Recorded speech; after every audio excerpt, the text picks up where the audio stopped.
ওই চোঙা চোঙা, কোথায় গেলি রে? কোথায় গেল বলতো? বাথরুমে নাকি? কোথায় গেল বলতো? বাথরুমেও নেই, হচ্ছে পেছনে আছে।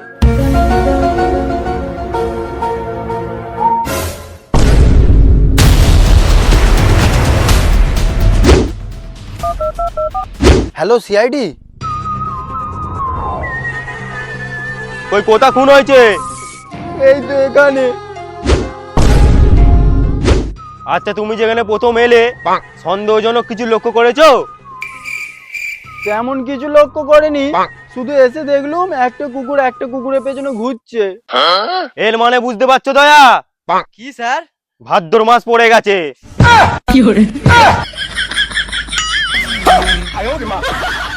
ভালো সিআইডি এবার ছেড়ে দেবো, শালা বসই ভালো নয়। কালকে থেকে প্লাস্টিক গুঁড়ো 200 টাকা করে রোজ দিবে। চ